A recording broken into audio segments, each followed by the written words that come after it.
Okay, so this last week I had modified my title slide a bit to go along with my title, Powder Keg, to show that the fuse actually does get shorter, and the Middle East really is a powder keg. This week I thought I would kind of build on something in the news for a title, and I'm going to call this Prophetic Mudslides. Now, my in-laws have lived in Southern California for a lot of years, and we spent a lot of time there with them. One of the prettiest areas is up around Santa Barbara, Montecito, there along the coast. And this is what happened to a guy who was driving his Prius the other night on a road in, whoops, I'm not sure why that, oh, there you go.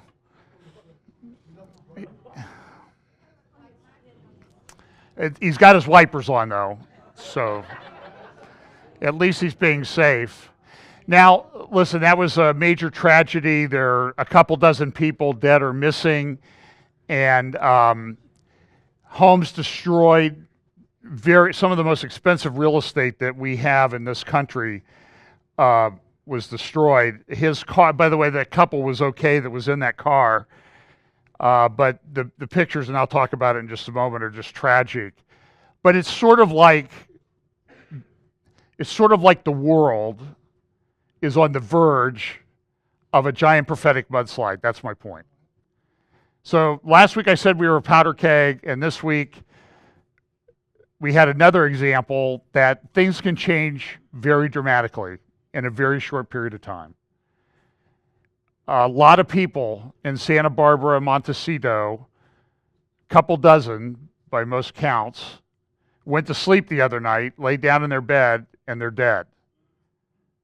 Things changed that quickly because it rained, and the rains came, and the hills, the water ran off the hills and then down the streets and just destroyed dozens of homes. Some very expensive homes. I grew up in Johnstown. I went to high school in Johnstown, Pennsylvania, so I know a little bit about floods. And right after my parents moved away from there, they had a similar freak rainstorm that just washed down the hill. And some friends of ours said that one block from their house, a wall of water came down the street 25 feet high. And that's going to cause a lot of, because the water channels, and it's like there's no water, and then there's 25 feet of water. And that was from about an 8 or 10 inch rainstorm in a short period of time. And there's just no place for the water to go. And I think that's a good picture of what we're going to face as these end time events converge and things get closer and closer together. Things do seem to be accelerating. They seem to be happening more quickly. This is some pictures from California. This is the 101 freeway, which is one of the major coastal highway there around Santa Barbara that's just shut down. Here's a picture of a neighborhood. Here is on the right, there was a family of 4, like a 16-year-old boy, 14-year-old girl, a mother, and a father. They have not found the father and the son yet. The mother survived and was okay, and they had to pull the girl out, and they pulled her out alive in a pretty dramatic rescue. So killer mudslides in Southern California. Here's another picture of the 101. And I've driven this road many times, so it's not an unusual thing. But it happened quickly and suddenly, and really without warning. Although you can go look up some websites that have all the at-risk areas for flooding. And it just takes one freak rainstorm and lives are changed. And people enter into eternity. Somebody at church, I don't want to say who, but I think I know who it was, gave me a magazine. The magazine was actually called Teaching Tolerance. And this is a magazine that's published and sent to educators. You can sign up for free. And I spent a little time about this because they have videos on there. They have lesson plans for teaching grade school kids, young grade school kids, first, second grade, about transgenderism, LGBTQ issues. And they have teachers that are talking and how wonderful there is. And as to show you their orientation, they have a code of conduct as to how you're supposed to act. They get a lot of their information. SPLC on campus, this is a big ad in the magazine. SPLC, Southern Poverty Law Center, in poverty and law are it should be the Southern promotion of leftist causes, I think is the better way you should say it. I just made that one up, by the way. And this is very troubling. And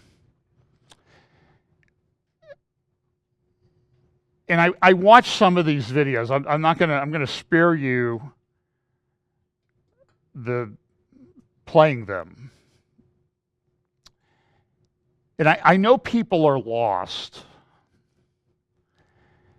but I grew up around lost and unsaved people. I was one myself at one point.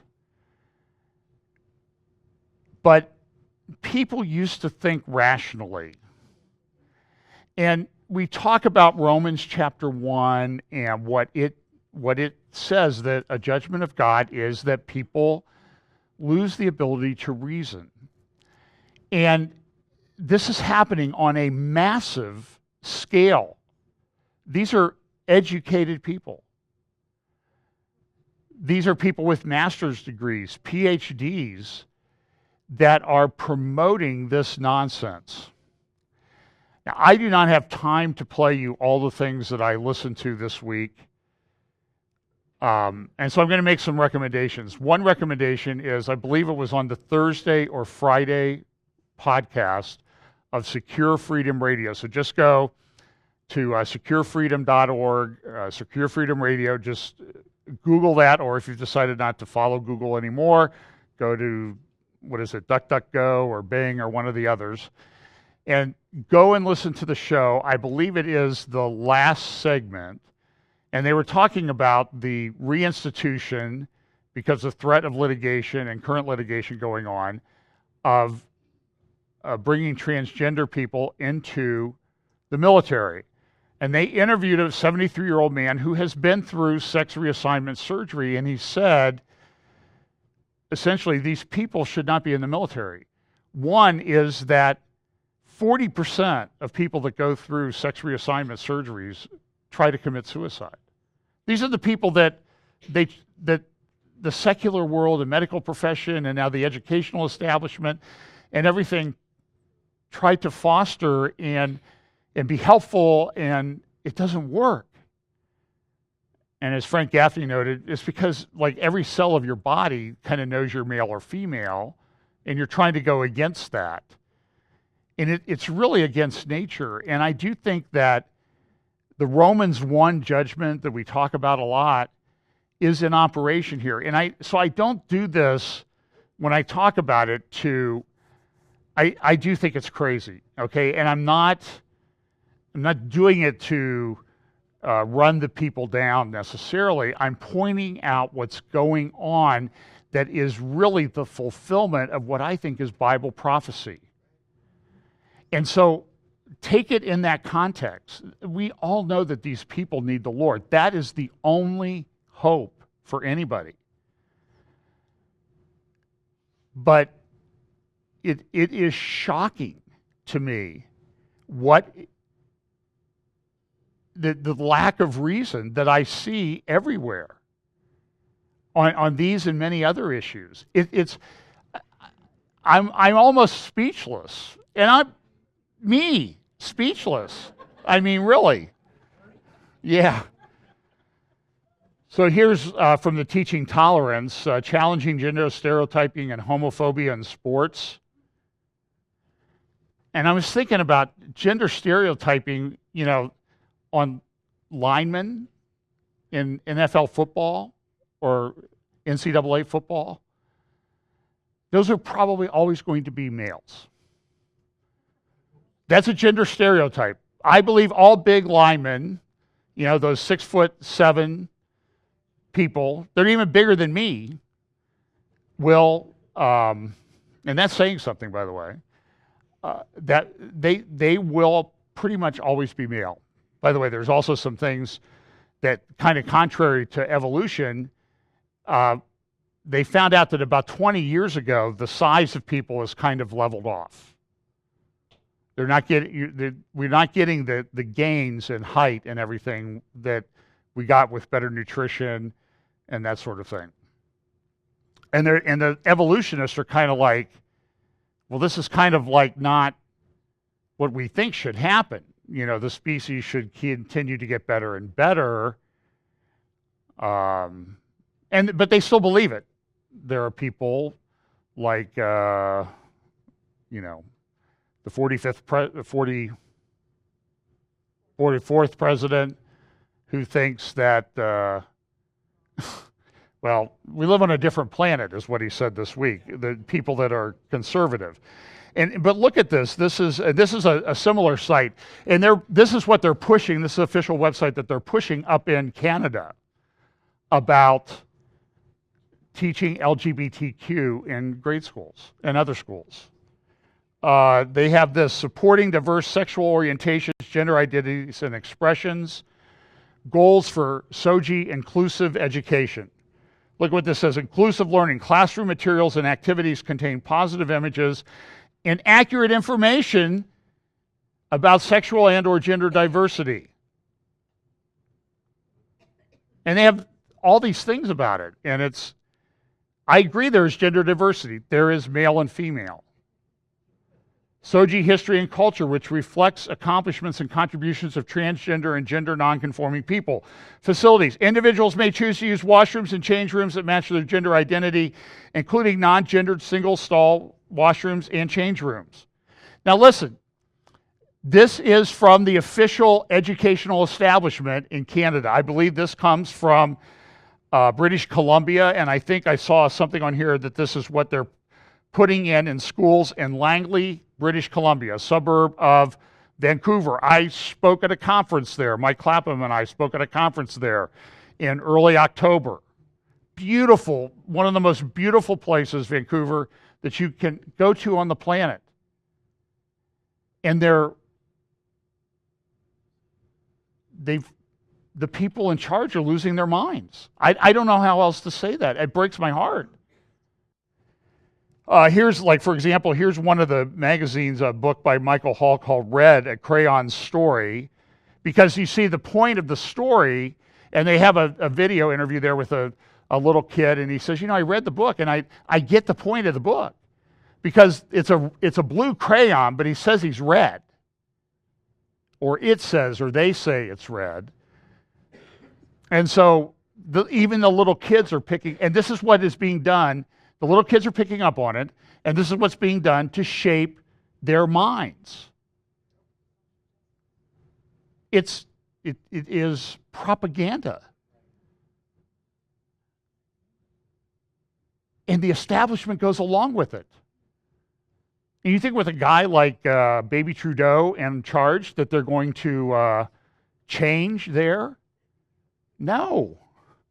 This person also has this, one guy has this, a guide to gender, the Social Justice Advocate's Handbook, and he even has this thing he made up on his website called the Genderbread Person. It's pronounced metrosexual.com. And it goes through all of this. And who do you think is the target audience here? 63-year-old guys like me? It's little kids. Little kids. Folks, I don't know how you can leave your kids in public school. It's really to that point. And if you think this is going to stay in California or British Columbia, or I also saw on one of the websites, Alberta, Canada, province of Alberta, it's everywhere. It's everywhere. So I only pointed out to emphasize the point that this Bible prophecy stuff is real. And it is a mudslide. Did you see any of this 2 years ago? And we had that decision of the Supreme Court 2.5 years ago. June 30th, June 28th of 2015, the United States Supreme Court approved same-sex marriage, mandated it. And that's supposed to make law, but they did. And now we have all these things. So, and this whole thing seems to be spinning out of control. There is, you should go look it up. His name is James Damone, I believe, D-A-M-O-N-E. He was a Google employee. He was an engineer at Google, and he wrote a memo about how Google is doing some really stupid gender things. And he was fired. His attorney, a very articulate lady, I don't remember her name, has filed a lawsuit against Google. I hope it's successful. It's 161 pages. You can probably find it. I'm sure it's out there and you can download it. And the screen captures of what's going on internally at Google about it's okay to punch a conservative. These are posted on Google message boards internally. And James Damone gives a very rational argument about some of the things that are going on that is wrong, and he is fired. But everybody, the people there, and we can't hire white males, we can't hire Asians, and this is Google. Now, I do not understand why, and I'm sure that there are lawsuits that are going to be coming that will treat Google as essentially a public utility. And I do not understand why, if somebody can force you to make a cake and call you discriminator for a viewpoint discriminator if you don't, I don't understand why that doesn't apply to Google. Because they are discriminating against people based on their religion.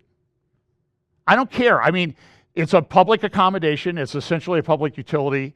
And I think you'll see some more lawsuits. And I'm very happy to see the lawsuit filed by Dennis Prager and PragerU against Google, and then this one coming out. I saw Twitter this week is they are nuking Twitter accounts of conservatives, just deleting them. Facebook is doing the same thing. So here's just a couple economic things. Bitcoin investors struggle to cash in on fortunes. I mean, people have a lot of value in Bitcoin yet. And it's being accepted more places. And we were talking about this in the office this week about what is blockchain and what is Bitcoin and how does it work and what's backing the Bitcoin. And it's like, well, people think it's worth money. That's what's backing it. This is kind of interesting. This has huge geopolitical implications. Oil price has gone up to over $70 for the first time in 3 years. That'll help Saudi Arabia. Part of what you've seen going on with Saudi Arabia, I think, and its move towards Israel is partly economic because they're weak. And in that culture, that religious culture, they make peace and they're accommodating when they're weak. It's the history of 1,400 years of that religion. Islam, in case somebody wants to report me. But it's what the Prophet Muhammad said to do when you're weak. So this has huge implications, and it's also going to mean that there's going to be a revival of the shale oil and gas in our country and other places worldwide as the price goes up. And they've improved techniques so that they can actually make a lot of money now at $70 per barrel. So, okay, here's this is a minefield warning. I do not think that things with regard to our president are going to change. This is after a whole year, after he's had some success, and there is tremendous division. But the reaction to what he said about certain countries the other day, I understand it. Nobody wants to have their country referred to like, and I don't like the crude language. It's not the way that I would say it. But I don't think he was commenting on all those people. I mean, immigration. I saw a presentation this week from a mainstream source of countries that have the highest percentage of immigrants in their population. Guess who's number one in the world? United States. It's like 1 out of 7 or 6 people in our country were not born here. Maybe 1 out of 5. It's an incredible number. And I don't think most people have a huge problem with it. But I'm tired of the social justice warriors running around saying, oh, if you want to control immigration, you're unloving, you're not a Christian. Baloney. Okay? Just baloney. I've showed you that gumball video a number of times. We can't take everybody in. And the best way would be to what? Improve the countries where everybody lives. I don't think the president is a racist. I have friends that are adamant that he is. Everything from a racist to the most vile, evil man to ever walk the planet to the Antichrist.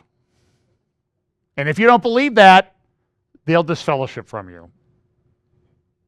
Now, look, I don't know how this all plays out. There's not a person alive right now who knows exactly who the Antichrist is. I kind of keep my eye on everybody on the world scene right now. I'm non-discriminatory in that fashion. Now, he also said, these, and look at what's happened to our country. You see here that American exceptionalism. We are exceptional in this regard. This is from The Economist, a chart. And what they do is they compare, would you say news organizations are doing well at reporting the different positions on political issues fairly?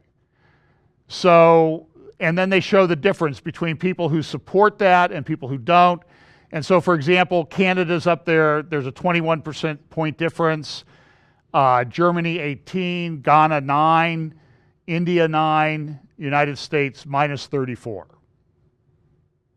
Because people don't, 34 points, 34 out of 100 people, or the difference is 34 more people don't believe the media does that in the United States as opposed to those who support what the media does. And we're the worst in the world, or the most exceptional, in that we realize that the media's got an agenda. So the president comes out and he says, these countries aren't very good places. Why can't we get more people from Norway? Whenever he says, oh, he's racist because he thought of a Northern European white country. Do you understand that things happen in a context?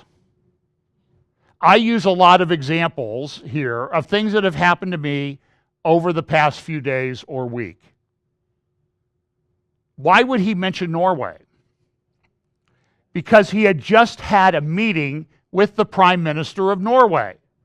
And I think he liked her. And so when he thought of a country that's a good country, a good example, he thought of Norway. Because that was at the front of his mind. But does anybody ever look at the context of this? AI. This is from The Economist. I don't know if I used this last week or not. When thoughts control machines. That's kind of a frightening thought in and of itself. But this is where they're going. They want the mind to control everything. And then you see, of course, technology is perfect, right? Somebody hit the wrong button and Hawaii was in a major panic.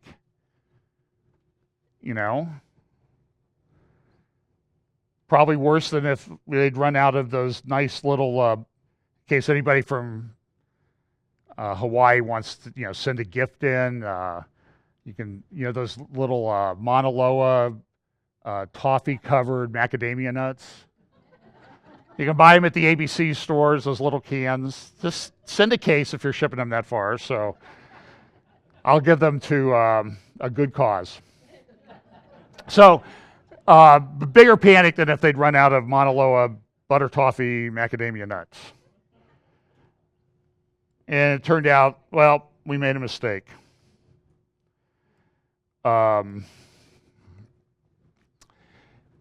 just use as an example, this is a friend on Facebook, End of Days Countdown. He's got a blog.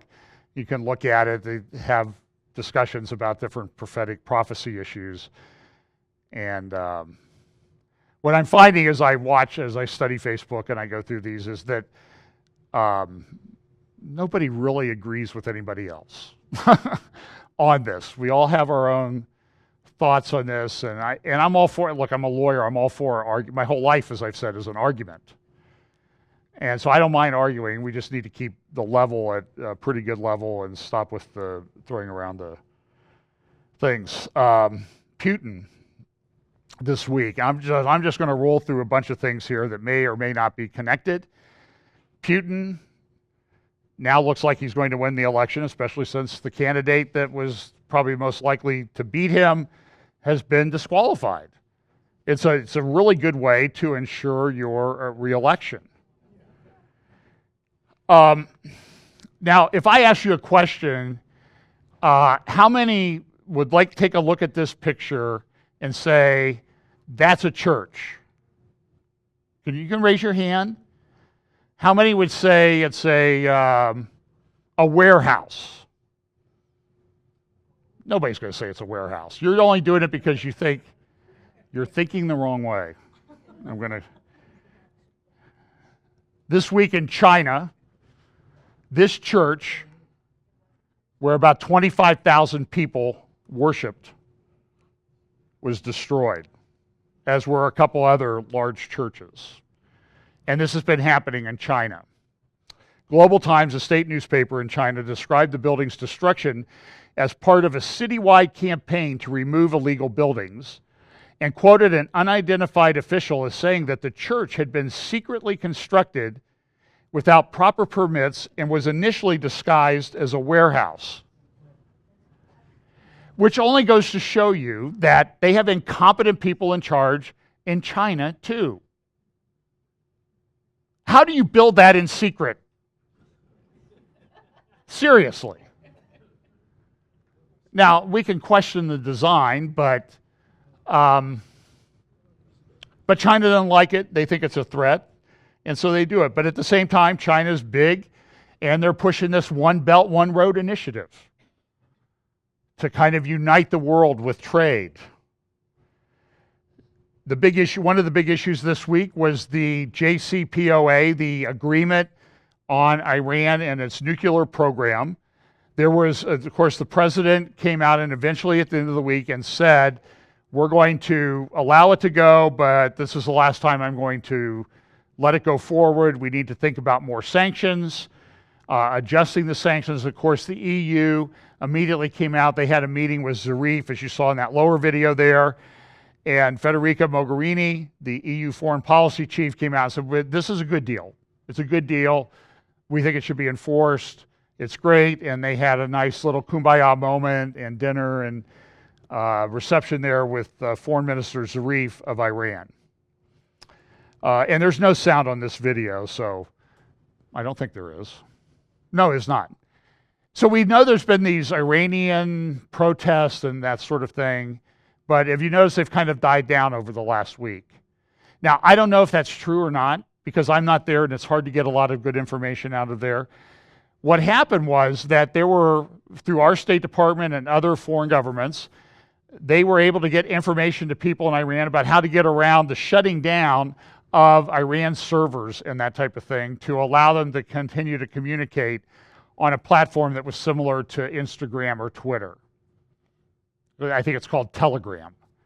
And so some of the protests continued, but some of those have been shut down now. There's, a couple dozen people or so have been killed. We don't know what's going on. What you need to know is that the money that went from the United States, it was over $150 billion. People in Iran saw that we're getting $150 billion, And so what did they expect? We're going to get 150, we'll get some of that. That'll trickle down to us. But Iran is very corrupt. There was a front page article in the Wall Street Journal, and there are articles elsewhere, that part of what's driving this is that there's tremendous corruption in the Iranian government.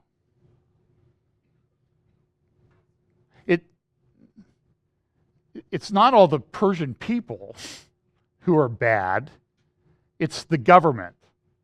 The president might have a word to describe what he thinks of the government. I won't use it here. You know what that word is by now. But what happened there is it's corrupt. The government is corrupt. Just like a friend of mine from Africa wrote and said, 44 out of 54 countries in this continent are corrupt. And maybe the president understated his description of them. That's why people want to leave. And it's just a fact. It doesn't mean I hate the people in Africa.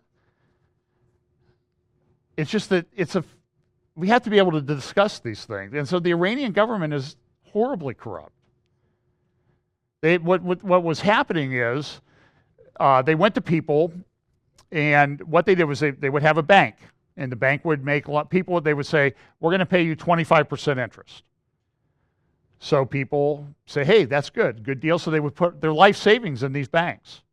The banks would loan the money out to usually government-connected businesses, contractors, that type of thing, greasing the skids. And then what would happen? The bank would declare bankruptcy. Well, what have they just done? They've robbed the money from the poor people who put their life savings in there, their retirement and everything. I saw interviews with these people. And they gave it to their friends. And I told you last week, Khomeini, the Ayatollah, the religious guy, controls a fortune of somewhere around $100 billion. In terms of money that he controls, there may only be one or two people on the planet that have more control over a vast sum of money individually than that man. It's corrupt. And the people are seeing this, and they're setting up these banks. Banks are going out of business, and the people they're tired of it. And so this is why I said when we look at these things prophetically, if this is the time, what's going on there, and I think there's a lot of undercurrent of unrest in Iran, but countries try to start wars to refocus the people's attention to somewhere else. And the Bible says in the end times that this country and a couple others, and a number of others, are going to come together and they're going to attack Israel. Now, there are some other things that are going on in this regard. This happened just around Christmas, that Erdogan went to Sudan, and this is Bashir, who's wanted. He's a wanted criminal, but he flies all over the Middle East. So Erdogan went down there and met with him. They signed a bunch of agreements. One of them was to give Turkey pretty much control of a point. If you can see, let's see here, if I can get my little laser pointer going.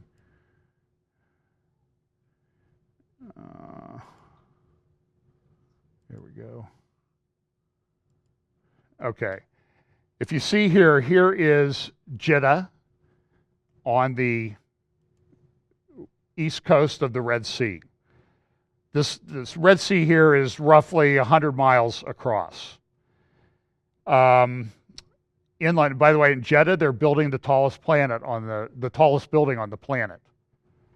It'll be probably 600 or more feet taller than that Verge Al Dubai in the UAE. So there's Jeddah, and over here is Mecca, and then up here a little ways is Medina, right here. And of course, these are the Muslim holy cities. But there's Port Said is right around here, and then south of here it begins with an S-A-I-K-A-N, I think it's called. And this was used in the Ottoman Empire as a transit point where the Ottoman Turks would send people there, and then they would take a boat across the Red Sea to Jeddah and then go to Mecca on their pilgrimage. And so Erdogan wants to be the new caliphate, the sultan, I guess, if you will, of the Middle East. He wants to restore the Ottoman Empire. So he's busy doing this. Now, why is this important? Well, we know that the alliance is described in Ezekiel chapter 38 and 39, and we've talked a lot about that. We've shown how there's this alliance. It's not a solid alliance. It's not rock solid. It will kind of go in and out, but we have this arrangement now between Iran, Persia, Russia, Turkey, all sort of in the north of the nation of Israel, which is exactly where they would say. But it also says that there are other countries that come with them, Cush and Put. And Cush is Sudan, and Put would be Libya. And we see, so here is one of those people in that alliance there, of the big three, now going down to Cush or Sudan to make an alliance. And they signed like 12 agreements. I'm just saying that it's all continues to come together. It may mean that the fuse is getting shorter for some of these things to happen. Or the conditions are ripe for a mudslide, if you will, a prophetic mudslide, where everything's going to happen and people are going to be swept down the road, whether they like it or not. Turkey's upset with the U.S. because we had a big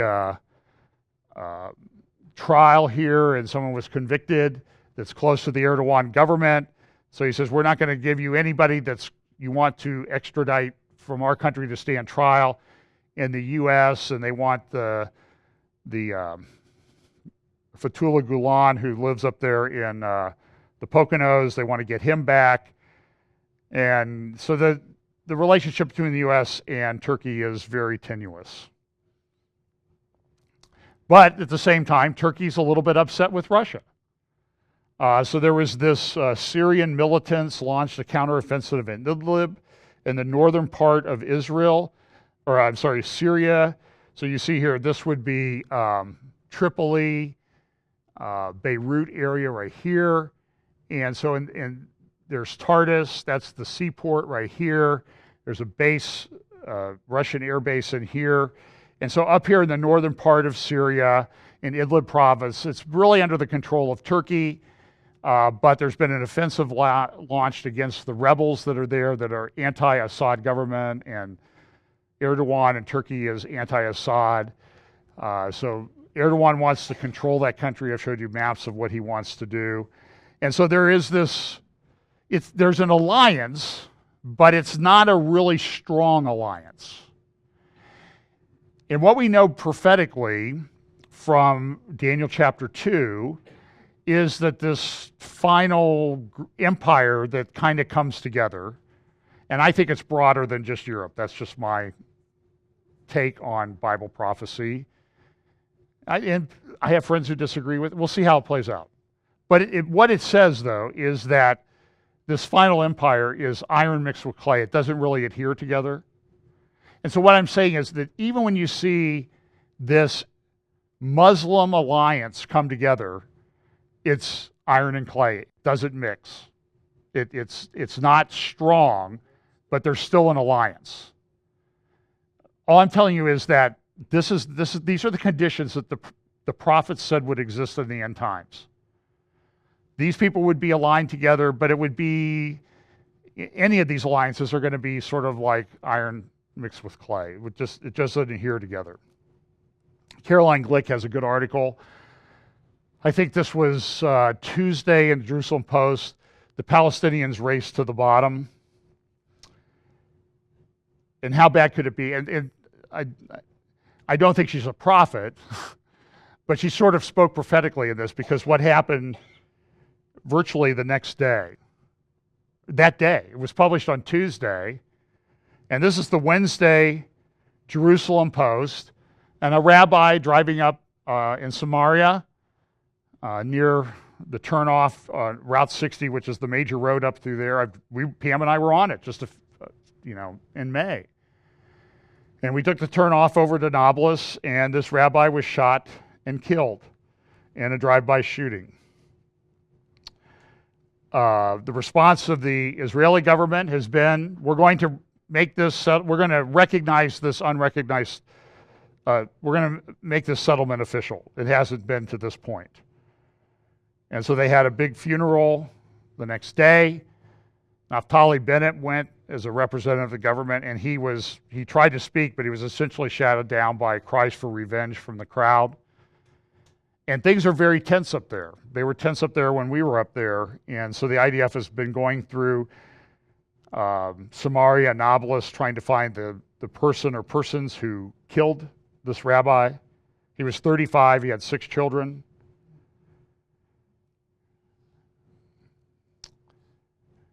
And so now the question becomes, and the president has tried to deal with this issue, the Palestinian Authority takes money that they get from other governments, and it goes to line the pockets of the leaders of the country, of the Palestinian Authority. And you can drive around up there, and you will see big mansions all over the place. When you go to the Tel at Biblical Eye, there's a neighborhood there that looks like something out of the better parts of like Orange County, California, or Beverly Hills even. Big homes. A whole big neighborhood of them. But if you're a terrorist and you get these payments, and there's a chart in the Jerusalem Post this week of the payments and how much you get. You know, if you get 3 to 5 years in prison, you'll get 2,000 shekels a month of your family. If you get 20 to 35 years in prison, you'll get 10,000 shekels. Your family will get 10,000 shekels. And it goes up the worse your terror act is. This was in the Daily Sabah. By the way, on the way over here today, I wasn't sure what Sabah meant. So I thought, I'd never asked Siri a question, so I thought, I'm going to ask her a question. What does Sabah mean in Arabic? Now, Google is non-discriminatory, right? So what did Siri tell me, or Google, or Apple? I don't translate into Arabic yet. So who's the discriminator here? I mean, I don't know it, but neither does Siri. But the report that the Saudi Crown Prince went to the PLO, to Abbas. He conveyed to him the deal of the century. Here's what the article says. The Palestinian leadership has been informed of U.S. proposed deal of the century, ostensibly aimed at resolving the decades-long Israel-Palestine conflict via the Crown Prince of Saudi Arabia, a PLO official said Wednesday. Jared Kushner, U.S. President Donald Trump's advisor and son-in-law, has conveyed details of the proposed deal to Saudi Crown Prince Mohammed bin Salman. A member of the PLO Executive Committee said. The term the deal of the century refers to a back-channel U.S. plan to decisively settle the perennial Palestinian-Israeli dispute. Details of the ambitious plan, which would reportedly involve several states in the region, however, remain ambiguous. According to this PLO spokesman, the plan is largely based on some kind of Arab-Israeli alliance against Shia Iran. Same time, a Swiss report comes out, says that Saudi Arabia is going to wants to buy Iron Dome system from Israel. This is in the Middle East Monitor, the Middle East Monitor. Palestinians seek full UN membership. Another report here was that Israel had thwarted attack involving planes in Europe. This was in the Jerusalem Post the other day. In Europe, to show that they're not getting it, Vienna police charged 3 men for waving Israeli flag at rally. Europe is gone. Berlin has had to come out, this is from Financial Times, to defend the hate speech law. And I heard an interview with the guy who was charged. Remember, he got a 6-month sentence, 3 years probation, because he posted a picture on social media, I think it was on Facebook in Germany, of the Hajj Aman al-Husseini meeting with Adolf Hitler. It was a historically accurate photograph. And he was charged. And he got a left-wing judge. Don't tell me that judges aren't important. And the Bible says in the end, you'll be brought before what? Magistrates, judges. That's who you should be afraid of. or concerned about. And he appealed it. He got a conservative judge, and I think they threw it out. But it might get appealed again. Their system over there does this. Up there this is from Gatestone Institute about the problems with the prime minister up there and his acceptance back of people from the Islamic State. And he just thinks we should just bring them back, and we'll educate them. I'm not encouraged by that. This happened before the last update that I did, but the reports just kind of came out this week. There was a Israeli attack on some targets near Damascus. That sounds very much like some things that we think are going to happen in Bible prophecy, Isaiah chapter 17. This time it was airplanes. I think the planes made a couple of sorties, 2 or 3 sorties, and they also shot missiles. And they're trying to keep the Hezbollah and the people there, they're trying to keep Iran from building advanced technology missile factory, essentially. This has led to the Security Cabinet in Israel to look at what do we do about this northern border situation, because now essentially we have problems on the Golan to the east, Golan to the northeast, and Lebanon and Syria to the north. And it's a problem. The IDF came out this week in Haaretz and said that the flare-up could easily lead to war. Now, they didn't think that was going to happen, but there was going to be these things that happen all the time. And the Golan area, here, I think this is well, here's what this article said I'm not sure I think this was then, it was in one of the Israeli newspapers. The main problem with the Syrian front is the establishment of a crowded system of precision-guided rockets and surface-to-surface missiles, which will begin in Lebanon, stretch all the way to the southern Golan Heights, and cover the entire Israeli territory with precision-guided warheads. This scenario will present a security challenge which Israel has never experienced before. At the same time, the Iranians are building a missile front in Gaza, which will require the IDF to divide its efforts in fighting high-trajectory weapons between the north and the south. So far, Israel has failed in neutralizing the missile and rocket array that has been deployed in Lebanon for years. The battle it is waging, according to foreign reports, is aimed at preventing the Lebanese arsenal from turning into an arsenal of precision-guided missiles.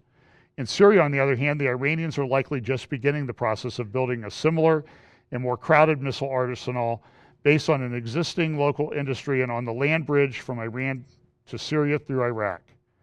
To complete this arsenal, they need time and money. If the Russians and Americans are incapable or unwilling of doing it through diplomacy, Israel has apparently no choice but to do it on its own. We can no longer hide behind the vague statements and hints. This is a war for all intents and purposes. The enemy must know this, and more importantly, the Israeli public must internalize and prepare. And so you have this situation. You have the Golan Heights here. There's the Sea of Galilee. The Golan Heights. ISIS does control this area down here to the south. I think it's actually right down in this area, sort of southwest of the city of Damascus.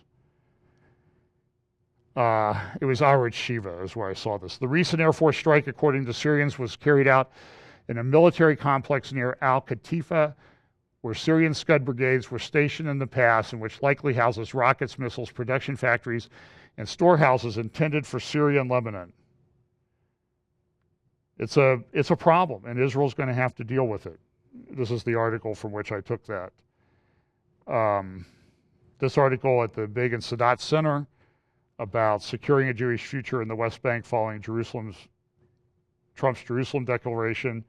Good article, you should go look it up, by Rafael Castro.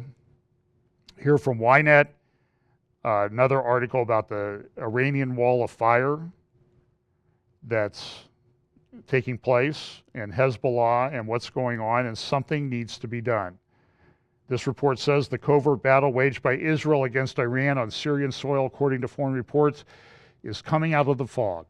It no longer matters whether Israel claims responsibility for strikes in Syria like the one reported by the Syrian army on Tuesday or doesn't.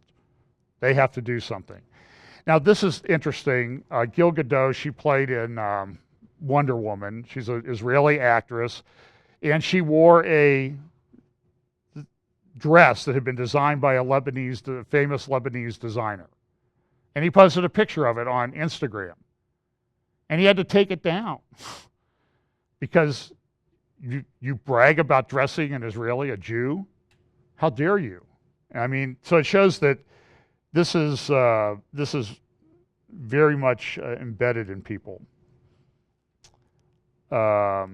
This report this morning, I think this was front page of Haaretz. Palestinian president may announce alternative to two-state solution on Sunday.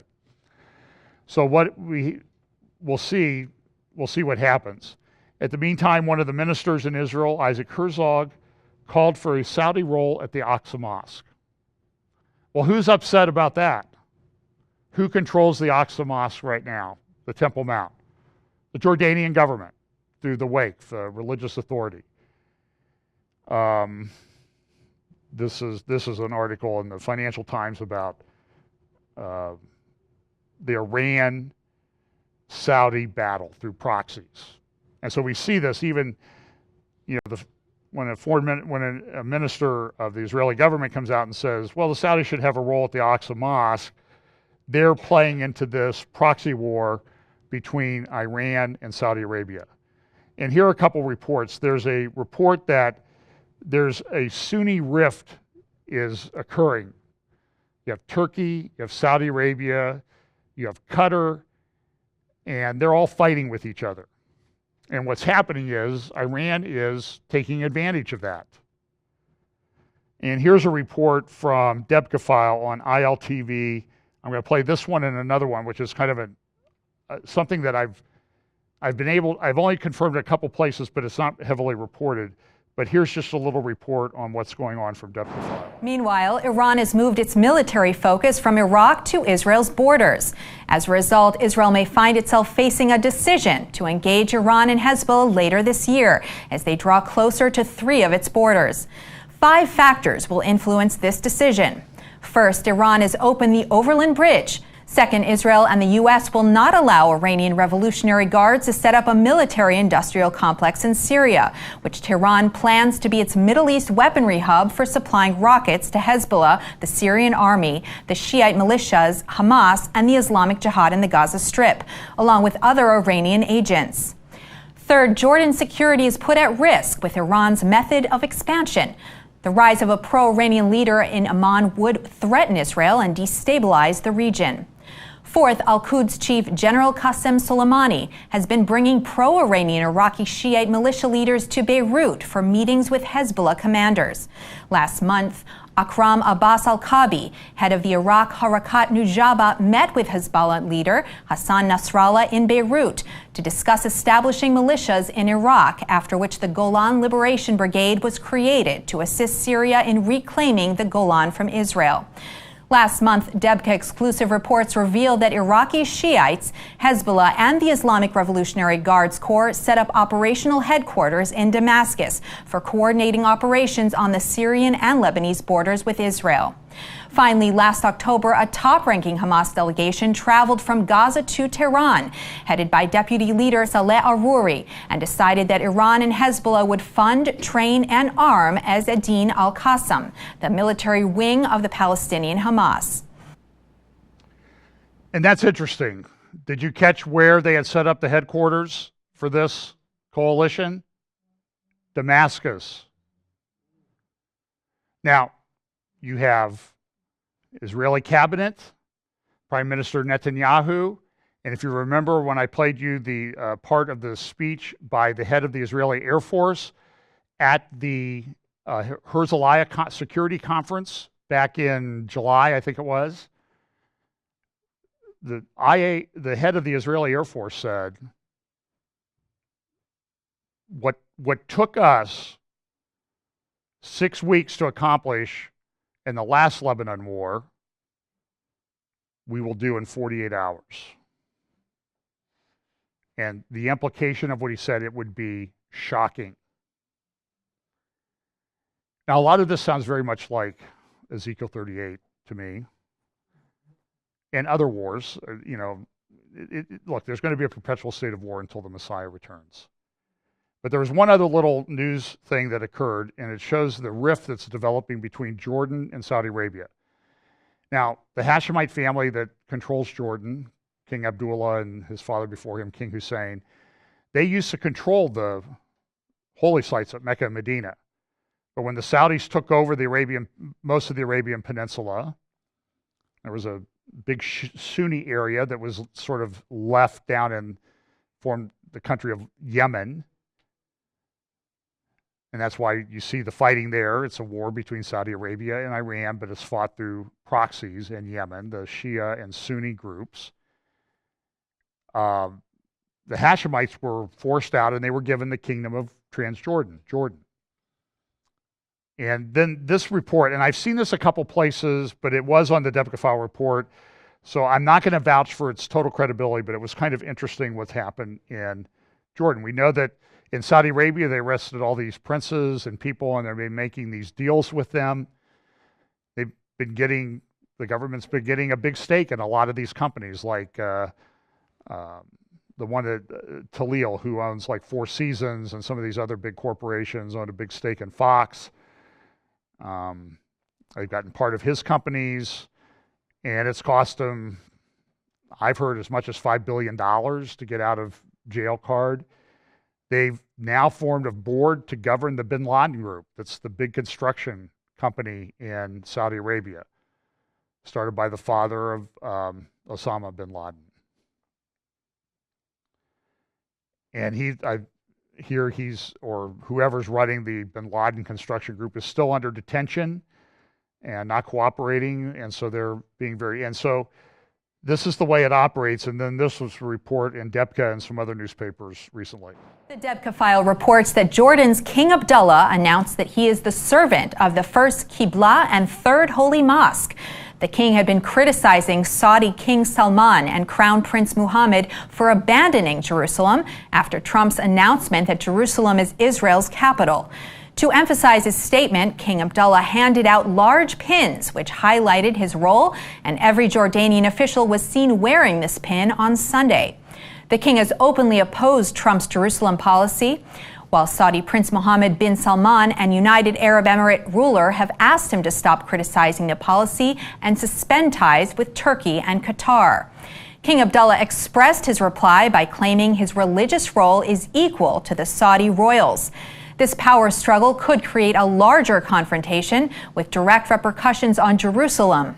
Prior to this, the king put 3 senior Jordanian princes who have maintained secret ties with the crown princes of Saudi Arabia and the UAE on house arrest.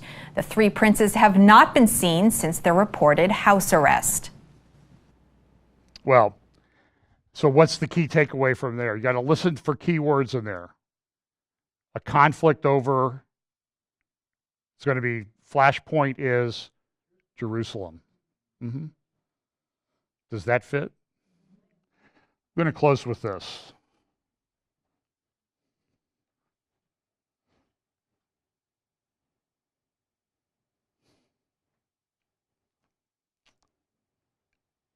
I want you to read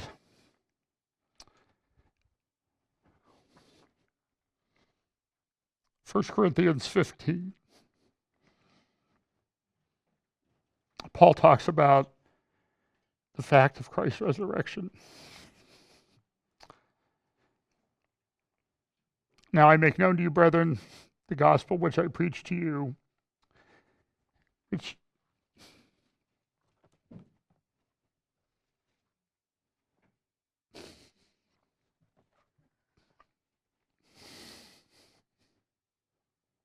you also stand, which you received, in which you also stand, by which you also are saved, if you hold fast the word which I preached to you, unless you believe in vain.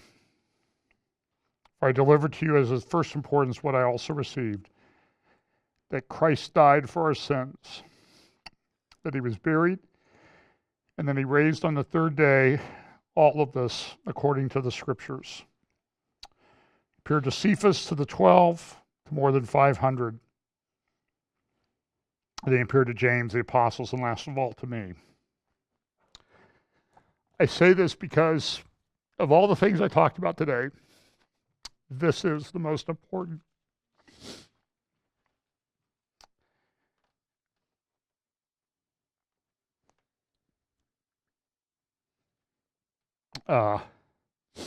Most of you know here, people online don't. My sister died yesterday morning.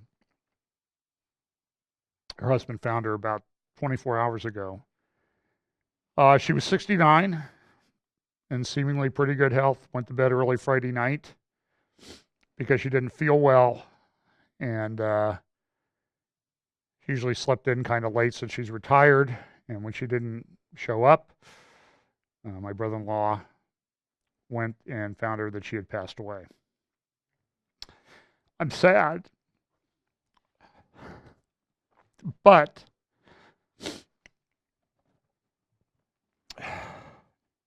I'm not without hope